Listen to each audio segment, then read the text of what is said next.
Olá, boa noite. Bem-vindos ao primeiro encontro do projeto Meu Bebê é Surdo, do Luto à Luta. Meu nome é Matheus Sampaio, eu sou coordenador do projeto, junto com a minha colega Vitória Cordeiro. Nós somos apoiados pela Universidade Federal do Recôncavo da Bahia, a UFRB, e fomentados pela PROESTE, a Pró-Reitoria de Extensão. Para o nosso primeiro encontro, a gente convidou a professora Desirê Devitt Gruff, que não sei se a pronúncia é essa, difícil, mas eu gostaria de agradecer também a nossa querida intérprete Raquel, que está sempre disponível, e o nosso professor Anderson, que é orientador do projeto e coordenador do Grupo Farol, de onde esse projeto se origina. Eu gostaria de lembrar a vocês que nós vamos ter ainda 5 lives, contando com esta, né? E o tema das próximas 4 lives serão luto, comunicação, comunidade surda e direito surdo. Todas as lives serão certificadas. E aí, para isso, eu peço que vocês preencham o formulário que está aí na descrição do vídeo, certo? Eu gostaria de agradecer também a Ossos Bahia, que é a Associação de Educação Som e Silêncio, que é a nossa parceira. Eu vou então passar a palavra para a professora Desirê, para que ela se apresente para quem não a conhece, e depois para o professor Anderson, que vai mediar a live. Obrigado, um abraço. Boa noite a todos e todas. É uma alegria, Matheus, estar aqui, professor Anderson, Raquel também, todo o Grupo Farol, em estar aqui com vocês para poder conversarmos nessa noite sobre esse tema que é tão importante, né? Quanto mais a gente conversa, mais coisas a gente tem para tratar. Então, é uma grande alegria para mim estar aqui com vocês.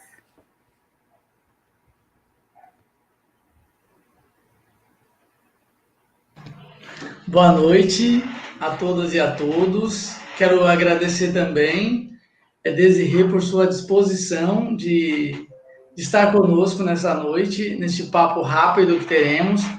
Quero parabenizar Matheus e Vitória, que toparam esse desafio, que tiveram a ideia, foram os mentores de tudo que está relacionado com este evento, com essa live, com o projeto. A ideia são deles. Eu apenas estou apoiando, né, o desenvolvimento dessa atividade. E estou muito satisfeito, até porque, pessoalmente, Desirê, você já sabe que eu sou seu fã, né? Então, eu fiquei muito feliz em tê-la já nesse primeiro momento. Tá certo? E também quero agradecer a Raquel pela parceria de sempre. Tá bom? Muito bem. Nós temos algumas questões aqui que nós gostaríamos de ouvi-la, Desirê, discorrer sobre, tá certo? Certo. Temos algumas perguntas aqui provocadoras que nós imaginamos que já que a proposta é Meu Bebê é Surdo, de luto à luta, a nossa proposta é colocar o cuidador desse bebê surdo, né, o pai, a mãe, o tio, ou qualquer pessoa que seja, que esteja com esse bebê e que num primeiro momento, por falta de orientação, de conhecimento, de saber o que está em volta desse tema, a primeira sensação é o luto. Né? Então essas perguntas vão nesse sentido, de direcionar essas pessoas a uma outra perspectiva, ok? Que saia do luto. Uhum. Se você quiser, e agora para quem está nos acompanhando, né, mais referências sobre essas discussões estarão na descrição deste vídeo. A primeira pergunta, Desirê, que nós temos para você é a seguinte, veja, segundo dados da ONU, até 2050, serão 1 bilhão de surdos no mundo. Apenas no Brasil, segundo estudo realizado pelo Instituto Locomotiva e a Semana da Acessibilidade Surda, existiam em 2019 cerca de 10,7 milhões de pessoas surdas ou com algum grau de deficiência auditiva. Então, para começar, como se descobre ter um filho surdo ou uma filha surda? Qual a média da idade da criança nesse período? Por favor. Certo. Veja só. Atualmente, Anderson, e todos que nos escutam, né? As pessoas já sabem que logo que o bebê nasce, ainda dentro da maternidade, em grande parte das maternidades, porque isso é lei, todas as crianças deveriam sair da maternidade tendo feito o teste da orelhinha. E o teste da orelhinha é que vai identificar algum tipo de problema na audição da criança. Isso já é desde o ano de 2010, né? Aqui em Salvador, nós não temos em todas as maternidades ainda, embora exista uma legislação a respeito, mas então a detecção, a identificação de perda auditiva já começa neste momento, ainda dentro da maternidade. Existem diversas questões que a gente pode conversar sobre esse momento preciso, mas eu já vou chegar lá. O que a gente vê normalmente é que as crianças acabam chegando para o diagnóstico, para uma definição de encaminhamentos, com algumas exceções, um pouco mais tarde, né? Então, por volta dos 2, 3 anos de idade. O que acontece? Quando a gente tem a detecção através do teste da orelhinha, ainda dentro da maternidade, e que é uma forma que já está bastante conhecida, já tem bastante campanhas, né? As famílias, então, já ficam mais ou menos aguardando. Se não faz na maternidade, tem até por volta dos 3 meses de idade para poder procurar o serviço de saúde, para poder fazer o teste da orelhinha também. Então, o que é importante é que este exame, ele vai dizer, só dá 2 respostas, na verdade, né? Se a criança passa ou se falha. E o falhar não significa que tenha perda auditiva, tá? Esse tipo de exame, então, se não tem nenhum tipo de problema, e com relação à condução do som e com relação a todo o aparelho da criança, vai dar uma resposta e a criança, então, a fonoaudiólogo, o fonoaudiólogo, vai dizer para a família, olha, tá tudo bem com a audição da criança. Mas é como se fosse praticamente uma triagem mesmo, né? Não dá com precisão e não determina com precisão os níveis de perda auditiva e assim por diante. Caso falha, então, não necessariamente significa que a criança tem uma perda auditiva. A falha pode ser, às vezes, pela presença de líquido dentro do aparelho, da orelha da criança, pode ser por uma imaturidade ainda do bebê também, pode ter de outros motivos que interferem na falha. E também pode ser por uma questão auditiva mesmo, tá? O que acontece? Uma vez tendo falhado o exame, a gente precisa recomendar que a família retorne para o exame com 30 dias, para poder fazer novamente o teste, para poder verificar se era algum artefato que estava interferindo na resposta, ou se tinha, de fato, algum tipo de problema. E, a partir disso, então, a família é encaminhada para fazer outras avaliações mais completas e poder ter a certeza sobre a audição, tá? O que acontece? Eu não me lembro muito bem o ano, mas uma aluna da universidade fez o TCC dela, buscando saber por que as famílias não voltavam para o reteste do teste da orelhinha, né?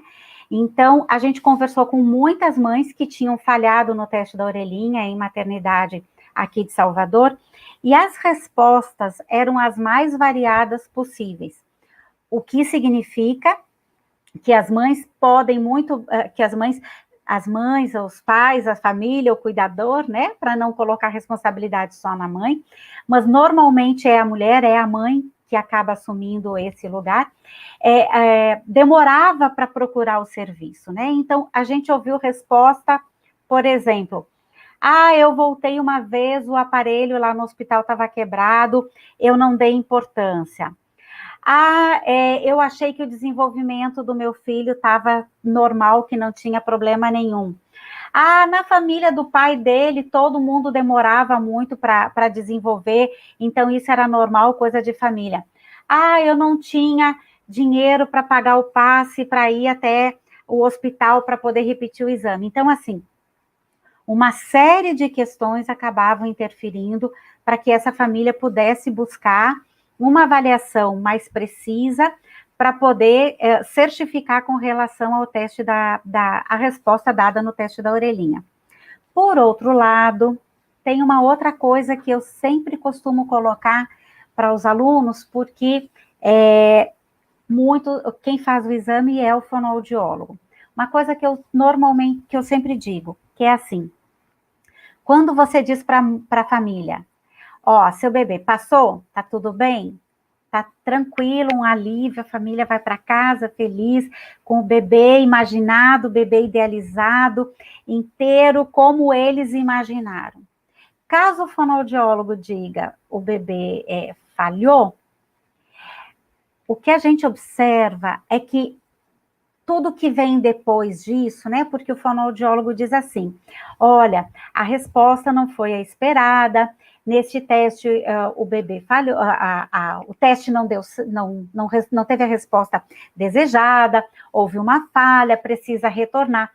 Quando o profissional fala a respeito disso, é como se a família já não conseguisse mais ouvir nada, porque toda expectativa de normalidade que tem com relação ao bebê já acaba, já é quebrada naquele momento. Inclusive, tem diversos estudos que questionam. Eu acho que é extremamente importante, por diversos motivos que a gente possa saber com relação à audição da criança, né? O mais cedo possível, inclusive para se a família deseja algum recurso tecnológico, ou se a família deseja o contato com a comunidade surda, não importa. O que importa é que se possa trabalhar ou entender como que essa criança responde o mais precocemente possível. Mas grande parte das famílias não consegue dar continuidade em virtude do medo, em virtude da expectativa que foi quebrada, né? Então, quando você me pergunta em que idades é normalmente identificada a perda auditiva, pode ser identificada logo após o nascimento, né? Já tem como se verificar. E tem como já ir procedendo aos procedimentos que são necessários, ao trabalho com a família, que eu acho que é extremamente importante, desde esse momento. Só depende, claro, de que se consiga uma adesão adequada e que a família não fuja por medo, né? Então, assim, a família pode ter medo de ouvir a resposta que ela não quer ouvir. A família pode ter medo de ouvir que realmente tem um filho na cabeça dela com deficiência. E agora, né? Tudo acaba, tudo muda, toda a expectativa que tinha já muda. Então, esse momento da identificação da perda auditiva é extremamente delicado e a gente precisa tomar muito cuidado. Só para a gente já começar a esquentar essa conversa, né? Tem uma frase que eu gosto muito e que eu acho que ela é impactante e que ela sustenta muito tudo que a gente vai conversar e tudo que que está na proposta desse grupo, né? Que é do luto à luta. É que quando é diagnosticada a perda auditiva de um bebê, quem perde a fala é a mãe, porque a mãe já não sabe como vai se relacionar com o filho, porque a mãe perde toda a expectativa e aí existe uma quebra, uma ruptura, uma dificuldade em que a mãe possa se relacionar com o filho de forma a dar continuidade para a relação que ela se constrói. O bebê não nasce com toda essa estrutura relacional, com a interação com a mãe toda, com a mãe ou com quem esteja desempenhando o papel de cuidador, todo já construído. Isso é uma construção diária. é uma construção constante e que ocorre desde o nascimento do bebê, desde antes, desde que a mãe engravida, toda a expectativa, a imaginação com relação ao bebê e tudo isso. Então, essa frase, que é de 1990, de Danielle Bouvet, eu gosto muito, e ela expressa muito o que a gente vê. Teve uma vez, há bastante tempo, que eu dando orientação, num período em que eu ainda fazia diagnóstico auditivo, hoje eu não trabalho mais com isso, então, eu dei a orientação para a mãe, falei sobre a perda auditiva, e aí eu dizia para a mãe, olha mãe, seu bebê, toda vez que você for dar banho, você continua conversando, fala da barriguinha, do pezinho, brinca, cheira, ri, conversa com seu bebê o tempo todo, tá em casa, tá trocando a fralda, tá fazendo a comida, se vire para o bebê, converse com o seu bebê. A mãe virou para mim e disse, você pensa que eu sou besta? Se ele não está me escutando, para que eu vou continuar conversando com ele? Para que eu vou conversar com ele, né? E é exatamente esse o ponto que a gente não quer que pare, a gente não quer que interrompa, a gente quer que dê continuidade o diálogo constante entre a mãe e o seu filho, independente da descoberta da perda auditiva, né? Desirê, eu vou aproveitar esse gancho aí que você fala sobre essa ruptura. E aí eu quero te perguntar o seguinte, segundo Roth Júnior, alguns autores afirmam uma quantidade, um percentual de surdos que nascem em famílias de pais ouvintes. Né? E a gente sabe que a grande maioria dos surdos vivem essa realidade. E aí, como é que é isso? Como é que se dá as possibilidades de comunicação? Você traz algo muito interessante. A mãe aí, nesse caso, ou a família, acha que não adianta conversar, já que ela não está me ouvindo, então cessou aí, rompemos a possibilidade de conversa. E aí? Então, aí é que está o papel do profissional. A depender muito do que o profissional de saúde, seja fonoaudiólogo, seja o médico, né? Que são as primeiras pessoas que vão ter contato com a família. Então, conforme o que eles dizem, né, conforme a visão que tem sobre a criança, sobre a perda auditiva, isso vai influenciar muito. Por quê? Independente de qualquer coisa, o que a gente quer é que a família esteja conversando com seu filho. Mesmo que a criança não esteja ouvindo, mas assim, enquanto eu converso, existe toda uma expressão facial, todo um movimento do corpo, né? Então, a gente não quer que isso se interrompa. A gente quer que a mãe, ou o cuidador, ou o pai, ou os irmãos que estão perto, continuem conversando com a criança para que ela consiga estabelecer esses vínculos de interação com a família e para que ela possa continuar o seu processo de aquisição de linguagem, né? Então, se você me pergunta assim, quais são as possibilidades de comunicação que existem? Todas as possibilidades de comunicação. Não é porque a criança é surda que não tem possibilidade de comunicação, né? Então, você pode me dizer assim, tá, Desirê, mas espera aí, né? Se a criança é surda, como é que vai acontecer todas as possibilidades? Depende muito, né?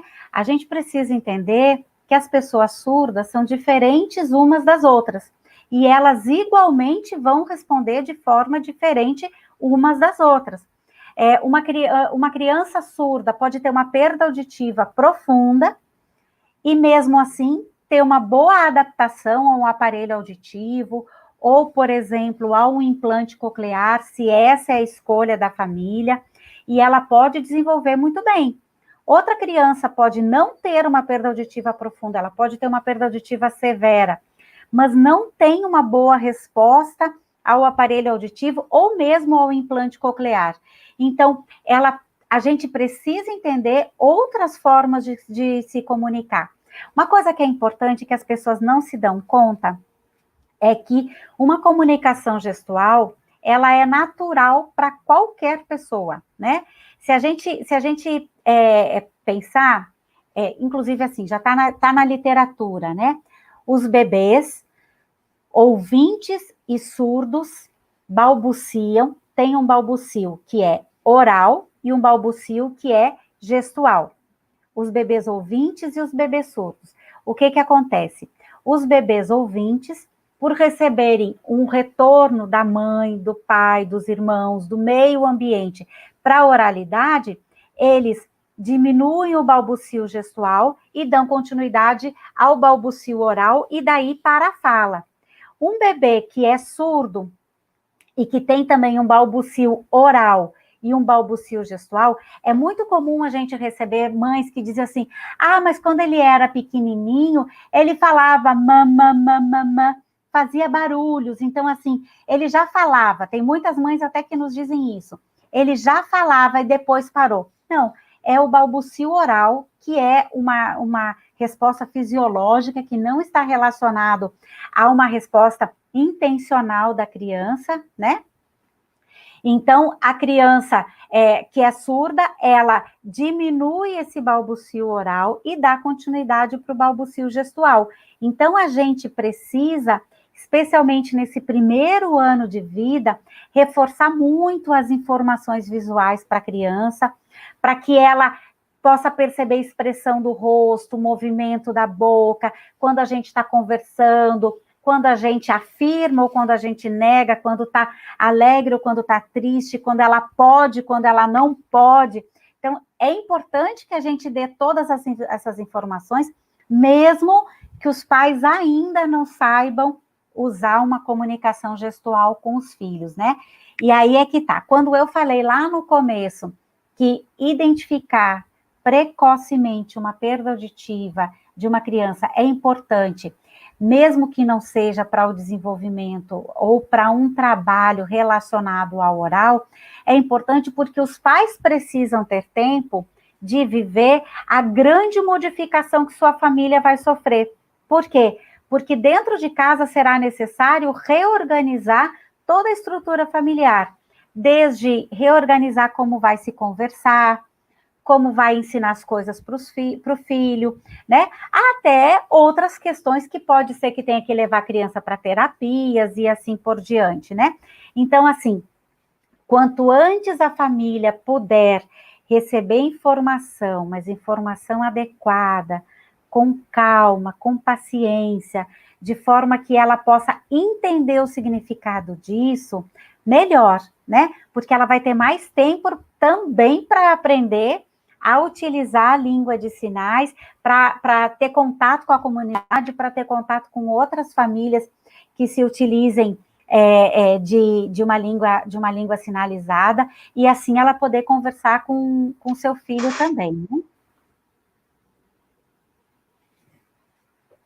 Tá sem som, Anderson, tá sem som. O microfone tá fechado. Obrigado. Aí você agora tocou num ponto muito importante, né? Um aspecto que é a questão da língua de sinais.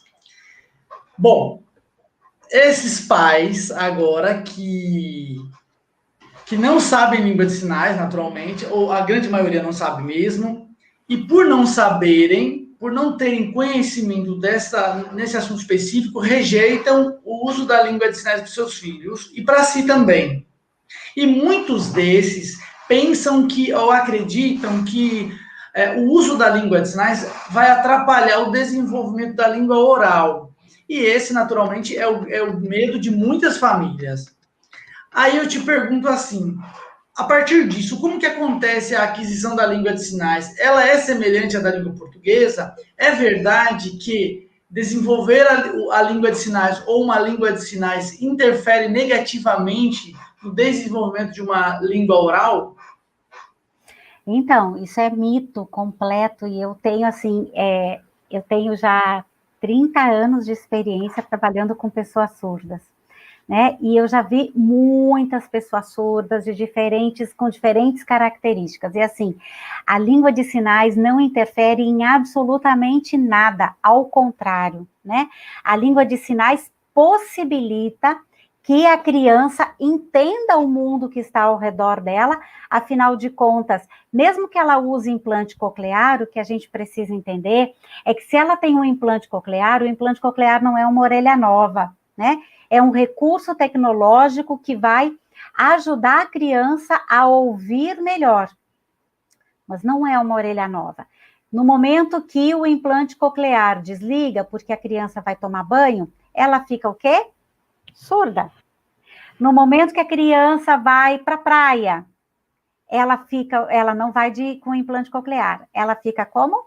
Surda, né? Então, assim, se ela vai dormir, ela fica como? Surda também. Então, a gente precisa entender que o universo que essa criança está, ele é basicamente um universo visual. Então, assim, a língua de sinais não interfere negativamente em absolutamente nada. A língua de sinais contribui para o desenvolvimento e mesmo, se for o caso, para a aquisição de uma língua oral, do português oral, e para todo o desenvolvimento da criança, né? Tem uma coisa, a visão que se tem sobre deficiência, sobre quem é o surdo, interfere na construção desses mitos. Por quê? Normalmente as famílias não estão preparadas ou nunca pensaram em ter um filho surdo. E quando se fala que o filho é surdo, a primeira ideia que elas têm é de que, pronto, tem uma deficiência, agora meu filho está fadado a vida inteira para ter um problema, essa é a minha cruz, eu vou ter que carregar isso para o resto da vida, porque esse filho vai ficar dependente de mim, e se eu morrer, o que vai ser dele? Não, isso não é uma realidade. Se a criança tem perda auditiva, isso não significa que ela não possa se desenvolver, bem pelo contrário. A criança vai se desenvolver assim como eu, ela pode ser fonoaudióloga assim como eu sou. Peraí, mas como? Pode, porque existem diversas coisas que ela pode fazer dentro da fonoaudiologia. Ela pode ser professora, ela pode ser médica, pode ser advogada, pode ser o que quiser, né? Ela tem a possibilidade, desde que a gente forneça as condições para que ela se desenvolva adequadamente. Que condições são essas? Em primeiro lugar, uma aquisição de linguagem o mais natural possível. O que eu quero dizer com natural, né? Por exemplo, eu tenho 2 filhos. Meus filhos hoje já são adultos. Eu nunca ensinei meus filhos a falar. No contato comigo, né? No contato com a família, no contato com o pai, no contato com as pessoas, com as crianças, com outras crianças, os meus filhos foram adquirindo a linguagem e foram significando as coisas que estão ao redor deles. E assim eles foram se desenvolvendo. Por que é que com a criança surda, então, a gente tem que colocar numa situação de sistematização do ensino da língua, da oralidade, né? Então, é porque isso não é natural para a criança. Eu não estou dizendo que toda criança surda precisa, obrigatoriamente, aprender Libras. Não é isso. Ela pode, se é a situação, ela tem toda a possibilidade de ter contato com a Libras e de desenvolver Libras e de falar também, sem problema nenhum, né?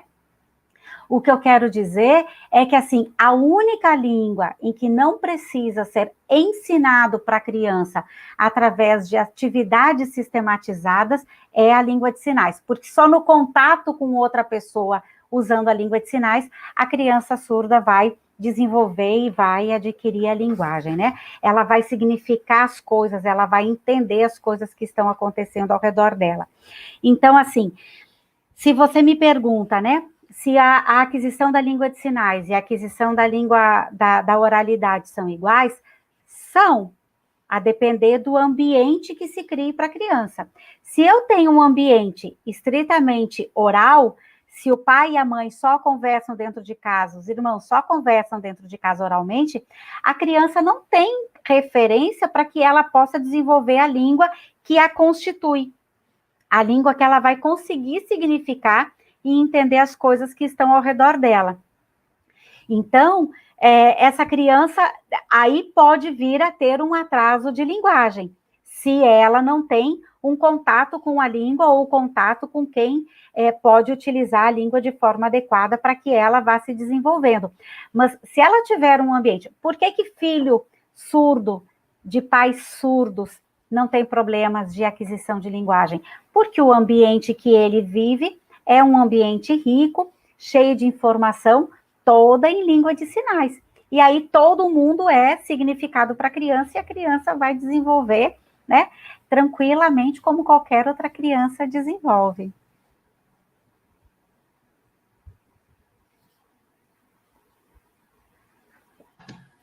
Muito bom.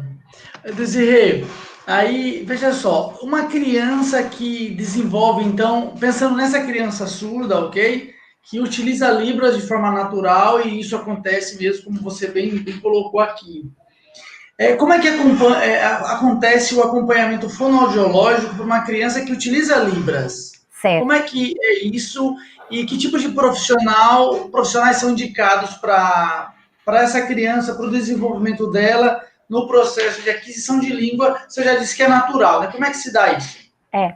Assim, historicamente a fonoaudiologia trabalha com a reabilitação auditiva, né? E também com o ensino da oralidade. Isso é histórico, todo mundo sabe. Só que já há algum tempo, né, desde mais ou menos os anos 90, a gente começa com um movimento de revalorização, ressignificação da pessoa surda, da língua de sinais, e isso, então, acaba despertando em alguns fonoaudiólogos e também pessoas de outras áreas, inclusive intérpretes, né, que vieram fazer o curso de fono, codas que vieram fazer o curso de fono, né, então começou a despertar a sensibilidade ou assim o interesse por verificar que não necessariamente a pessoa surda precisa apenas da oralidade. E então a gente tem o que nós chamamos hoje de fonoaudiologia bilíngue, né? Então, eu sou fonoaudióloga bilíngue, eu sou bilíngue Libras-português, então, todo o trabalho que eu faço com a pessoa surda é todo em língua de sinais, né? Então, a gente tem que pensar do seguinte, atualmente, em virtude da sociedade, como a gente ainda tem, eu ainda contribuo com as famílias de forma a auxiliar no processo de aquisição de linguagem das crianças surdas, porque, inclusive, as crianças ainda chegam para o atendimento com uma tentativa frustrada, fracassada em outros serviços de base oralista, com um implante coclear que não deu certo, com famílias que são resistentes, né? A língua de sinais ou a questão da surdez do filho e tudo mais.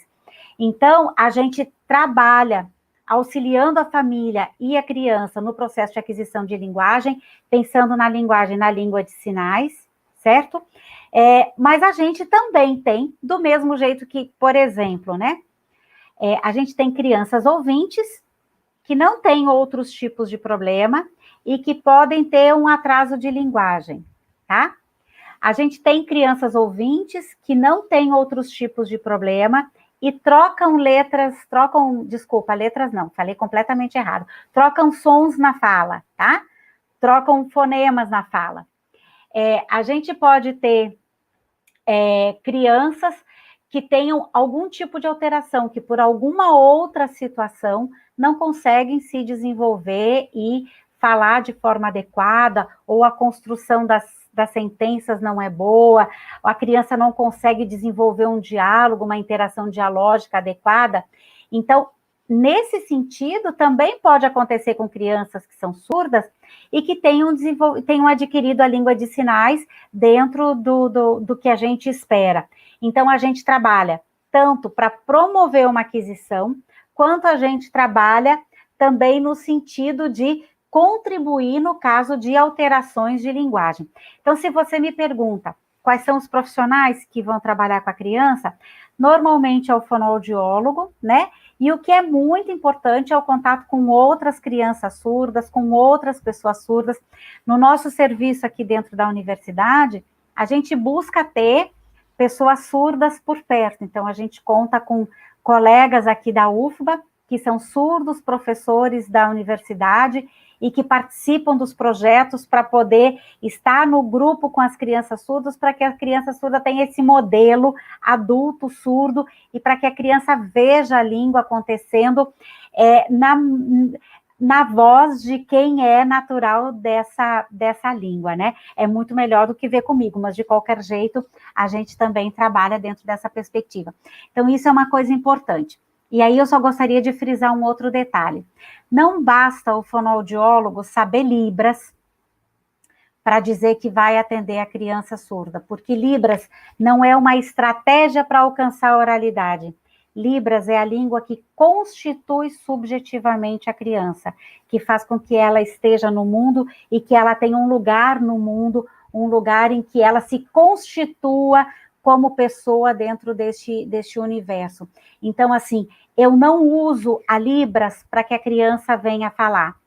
Eu uso a Libras porque é a língua que a criança vai me entender e que eu posso chegar até ela, né? Então, isso é importante. Não é o fonoaudiólogo dizer que sabe Libras para poder atender. O fonoaudiólogo precisa ser bilíngue e entender o significado do bilinguismo, do ser bilíngue para a criança surda, né? Muito, muito legal, muito interessante isso que você traz. E eu quero aproveitar a sua carona e contar uma historinha aqui para você, posso? Claro, por favor. Você que é a nossa convidada, mas você falando aqui, eu me lembrei de um episódio que aconteceu aqui no interior da Bahia. Não vou contar onde, tá? Uma cidade bem pequenininha, acho que 10 mil habitantes no máximo, tá? Uhum. Então imagine essa cidadezinha pequenininha, tinha uma criança surda, uma menina linda, vou dizer que o nome dela é Júlia, tá bem? Tá. Júlia, 5 aninhos, com implante coclear. Não estava desenvolvendo oralidade, já sendo acompanhado por uma fonoaudióloga há algum tempo. Essa criança que mora, além de ser nessa cidade pequena, na zona rural dessa cidade. Ou seja, duas vezes... Com implante coclear. 2 vezes por semana, essa Júlia ia à fonoaudióloga, né? Para os exercícios lá. Mas só que ela entrou numa escolinha municipal que, por acaso, por muita sorte da vida, tinha uma professora que usava a língua de sinais muito bem. Uma professora bilíngue. E a professora, quando a viu, começou a usar a língua de sinais naturalmente. O que aconteceu? Em pouquíssimo tempo, ela se identificou com aquilo que é natural para ela e começou a usar a língua, a copiar a língua de sinais no processo de aquisição. Okay. Uhum. Quando ela chega na consulta lá, ou na consulta, é assim que eu chamo? Na consulta, no atendimento com a fonoaudióloga, a fonoaudióloga identificou Libras. Mãe, quem é que está usando Libras com ela? Não é para ela usar Libras. Aí, por conta disso, ela não vai aprender a falar aquela coisa toda que a gente já conversou há pouco. Aí, o que essa professora fez? Desculpe, a mãe repassou o recado para a professora dizendo não é para usar Libras mais, porque a doutora disse que não é para usar Libras. Aí eu fui a essa escola junto com a professora, tivemos uma conversa. Quando eu cheguei na escola, estava lá a Júlia pequenininha, eu fui tentar uma interação com ela.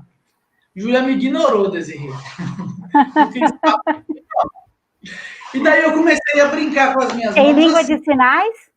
Eu conversei com língua de sinais. Só que ela estava me ignorando porque estava se fazendo de difícil, né? E aí eu fiz esse movimento aqui, ó.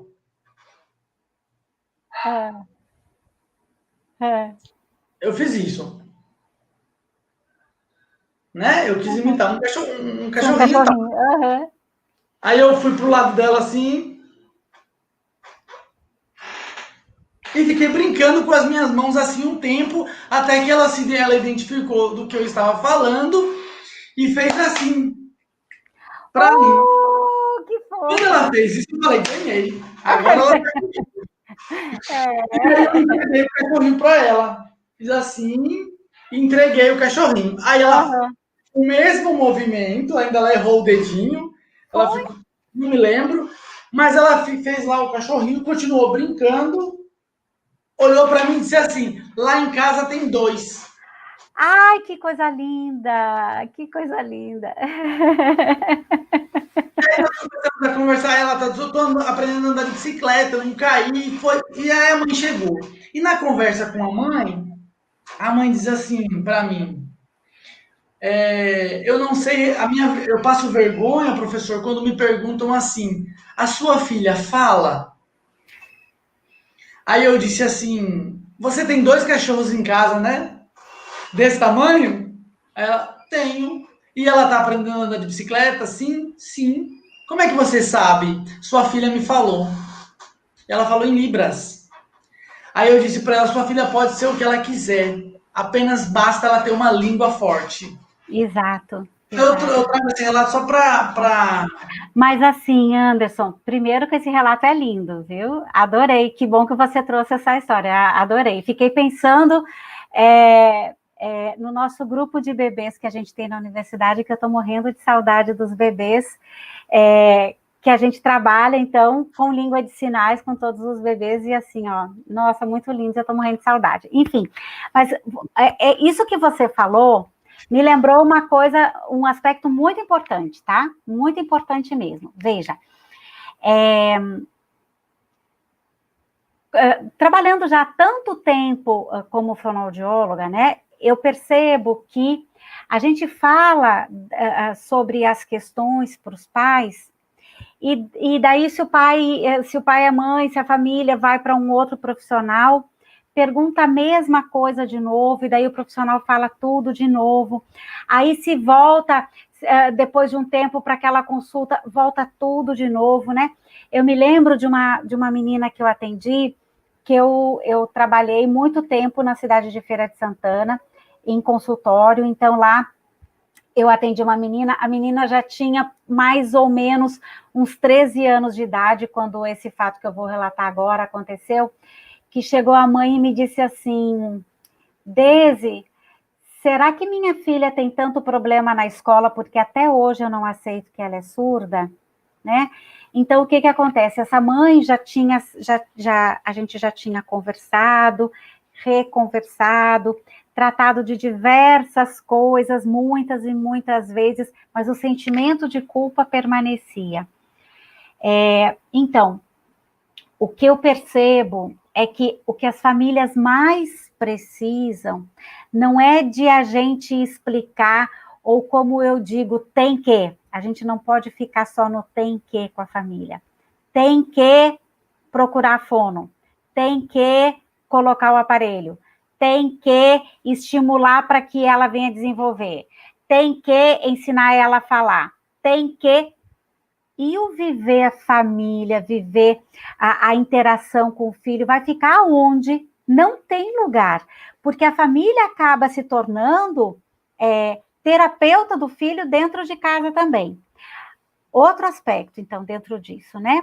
Que é a continuidade do que eu quero dizer. A gente fala para as famílias e precisa repetir, precisa falar novamente, né?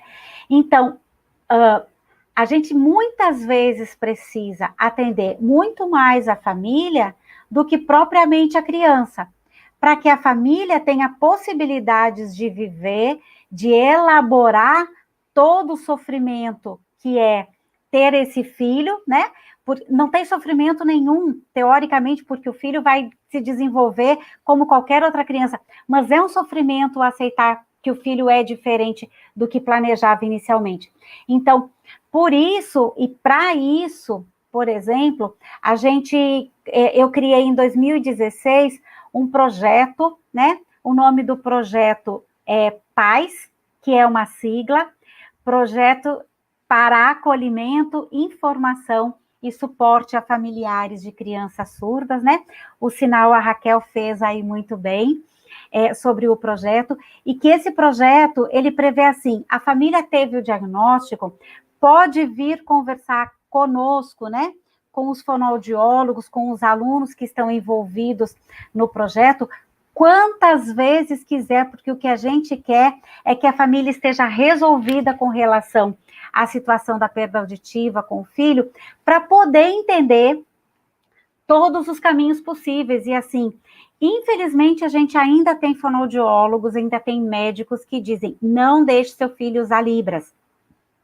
Se ele usar Libras, ele vai deixar de falar. Se ele usar Libras, ele vai ficar preguiçoso, porque torna preguiçoso. Não torna preguiçoso.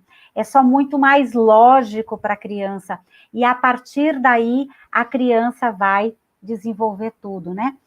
Essa menina que eu falei que a mãe chegou no consultório falando sobre a culpa, teve uma vez, então, a menina só usava Libras, né? A gente trabalhava só em Libras, e teve uma vez que a menina me disse assim, Deise, eu quero hoje que você me ensine a falar bem a letra S. Ela falou isso tudo em língua de sinais, tá? Aí ela disse que queria aprender a falar a letra S. Eu digo, S? Por que você quer aprender a letra S? Ah, é que eu conheci um menino, o nome dele é Saulo, e eu quero falar o nome dele bem bonito para ele poder entender. Então, pronto, a partir da demanda, a partir da necessidade que a criança tem, o uso da língua portuguesa oral tem outro significado, e ela vai se apropriando disso também, sem problema nenhum, né? Então, o que a gente precisa muito é desmistificar quem é a pessoa surda e a língua que a pessoa surda usa, né? Eu falo demais, né? Desculpa. Muito bom, tá ótimo. A gente tem que começar a encaminhar para o final, tá uma delícia conversar com você. Pois é. Eu queria só te fazer uma pergunta Sim. antes da gente, de fato, começar a te dar tchau. Sim. Tá? Agora pensando um pouquinho na questão da educação, né, de surdos, especificamente, e formação. A gente apresentou um dado há pouco, logo no início dessa conversa, de que no Brasil tem cerca de 10 milhões de pessoas surdas ou com alguma deficiência auditiva.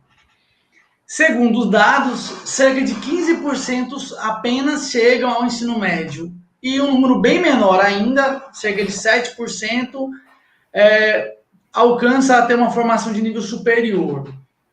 Considerando isso tudo, a gente sabe que a educação é um caminho possível e necessário. Por que você acha que um número tão pequeno de surdos, apenas um número tão pequeno, chega ao ensino superior? E aí eu trago essa pergunta pensando no seguinte, a Desirê, pelo que eu conheço, né, teve uma experiência, outra, né, na clínica, que lidava com crianças, que via o início desse processo. Hoje ela está no ensino superior, tem os seus projetos e tal, e tem uma visão bem mais ampla desse processo todo. Fala aí pra gente um pouquinho. É que falhou o áudio, eu acho que eu perdi alguma coisa. Você quer saber sobre por que a gente tem tão poucas crianças, tão poucos surdos dentro da universidade? Então, certo, tá. É porque deu uma cortada e aí me pareceu que eu tinha perdido alguma coisa. Certo, então, obrigado. Minha opinião, né? O que é que eu penso? A gente tem uma série, esse é um aspecto muito complexo. A gente tem uma série de questões, desde a questão linguística, a orientação dada pelos profissionais de saúde, o desejo das famílias, né? O desejo das famílias é algo que conta muito. E a gente ainda tem outro problema também. Quem está na sala de aula como professor, qual é a formação que tem para ensinar crianças surdas? Se a gente pensar nos cursos de pedagogia, nas licenciaturas, eu convivo bastante com o pessoal de pedagogia da universidade aqui em Salvador, e aí eu pergunto, qual é a formação que tem? Nenhuma. Se a gente pergunta, vocês sabem como é que vai dar aula para uma criança surda? Não sei. Então, assim, quem vai saber é quem está fazendo letras libras ou quem faz o pedagogia bilíngue. Porque quem está na universidade fazendo curso de pedagogia ou alguma outra licenciatura não tem nenhum tipo de formação que garanta para chegar na sala de aula e saber como é que vai ensinar. Qual é a realidade que a gente tem então, infelizmente, em grande parte das escolas? Professores que não sabem como vão ensinar, que não sabem como o seu aluno surdo aprende e que delega para a figura do intérprete o papel de ser o professor da criança surda. Então, assim, eu não vejo problema algum para que criança surda consiga atravessar todo o processo de escolarização e ser qualquer coisa que quiser na vida, fazer faculdade ou ter seu negócio, não importa as escolhas que faça. Desde que a gente tenha equidade de oportunidade, desde que a gente tenha sala de aula pensada para criança surda, do mesmo jeito que a gente tem sala de aula pensada para criança ouvinte. E não é uma questão de fazer adaptação. Eu sempre reclamo disso, não é a gente fazer a adaptação do que é dado para o ouvinte para a criança surda. A gente precisa pensar num espaço educacional pensado exclusivamente para a criança surda. Então, assim, o professor não tem que pegar a atividade que faz para a criança ouvinte, adaptar para a criança surda, porque não é pensado para a realidade da criança surda, não é pensado em como a criança surda se relaciona com o mundo e com as aprendizagens. Então, a gente só vai ter uma realidade diferente aqui no Brasil, no momento em que a gente tiver uma escola que seja pensada para a criança surda, em que o professor seja bilíngue, né? É óbvio que eu posso ter uma criança surda que usa o implante coclear e que vai ir para uma escola junto com outras crianças ouvintes e isso não vai ter problema nenhum, né? Agora, a grande maioria das nossas crianças, esta não é a realidade. Que a gente tem aqui em Salvador, isso não é uma realidade. São poucas as crianças, né? Então, assim, eu, toda vez que sou chamada para uma escola, para conversar com os professores, eu pergunto, o que você sabe sobre seu aluno? Ah, sei que ele é surdo. Sim, mas só isso, né? O que mais que você sabe? O que é que você sabe sobre surdez? Como é que você entende o ser surdo? Qual é o significado que isso tem? Como é que ele vai se comportar dentro da sala de aula, né? Então, assim, toda essa realidade é que vai, de fato, interferir para que a criança surda tenha uma aprendizagem efetiva e para que ela possa efetivamente aproveitar e aprender dentro da situação de sala de aula. Sinceramente, Anderson, assim, eu não vejo impedimento algum para que a criança surda complete todo o ensino fundamental, todo o ensino médio, e entre na universidade, faça o curso que ela quiser, a não ser a sociedade que está ao redor dela e que não entende que ela pode fazer tudo o que ela quiser, né? Para mim, o grande problema é esse, é a minha opinião, né? E aliás, é assim que eu oriento as famílias e as escolas e professores. Muito bom. Desirê, foi uma delícia conversar com você. Uma Gostei grande muito. alegria para mim poder estar aqui Foi muito conversando com bom. vocês. Foi maravilhoso, assim. Quero parabenizar você também pelo Projeto Paz. Eu não conhecia. Não conhecia. Por acaso eu vi uma postagem um dia no Instagram, meu olho brilhou, e quando eu... é a Desirê que coordena o projeto. Vou mostrar para vocês. Esse é o folheto que a gente distribui para as famílias, né? Em que tem os nossos contatos, as pessoas que se interessarem, as famílias que se interessarem, a gente tem um site, www.pais.ufba. Agora, então, o PAIS tem que ser P-A-I-S, né? .ufba.br, e ali pode ter outras, ali também tem outras formas de contato com a gente está no Instagram, no Facebook, no WhatsApp, então, a gente pode conversar com as pessoas, tirar dúvidas, a gente atende gente da Bahia toda, né? Então, onde tem alguém que queira conversar a respeito de perda auditiva, a gente está disponível, e esse é um dos materiais que a gente distribui para as famílias, para que elas tenham acesso à informação e possam nos contactar, e assim a gente possa tirar dúvidas. Eu digo assim, mãe, por exemplo, se você quer explicar para o filho que vai acontecer alguma coisa e você não sabe para quem perguntar, pode recorrer a gente que a gente tenta ajudar. Se a gente não souber, a gente procura colegas que possam nos ajudar. A ideia é que as famílias tenham alguma referência e possam encontrar alguém com quem conversar e mesmo dizer, poxa, eu não aceito isso, e que vai ter uma escuta atenta o tempo todo que precisar, né? Ótimo. O Instagram do Projeto Paz está passando aí, né? Tá Na passando aqui, arroba descrição. PazUFBA, exatamente, Isso, no YouTube ele está passando também. Aham, É, a gente recebeu uma pergunta, eu vou aham. fazer, mas é alguma sugestão, professor Carlos Alberto, da UFRB, que é surdo também, ele Isso, está para poder ajudar a perguntando entender a comunicação. isso. Tem alguma sugestão de bibliografia nesse sentido? Desirê? Sim, Deixa eu ler a olha, pergunta para todo mundo, né? isso, Ouvir. isso. Professora Desirê, você tem alguma sugestão sobre os livros para poder ajudar a entender a comunicação, cultura surda para pais ouvintes de filhos surdos? Então, tem alguns livros que são bem interessantes e que tem uma leitura mais fácil, né? Tem os livros da professora Audrey Gesser, que é Libras, que língua é essa, né? Esse é um livro bem interessante. Tem livros de pessoas surdas, como, por exemplo, da professora Karen Strobel, que eu acho que que é interessante a gente recomendar. Agora, mais do que oferecer leitura, para não se tornar uma coisa racional, né, que entra naquilo de se tornar terapeuta do filho, é os pais terem a possibilidade de refletirem, de buscarem outras pessoas, de trocar experiências, né?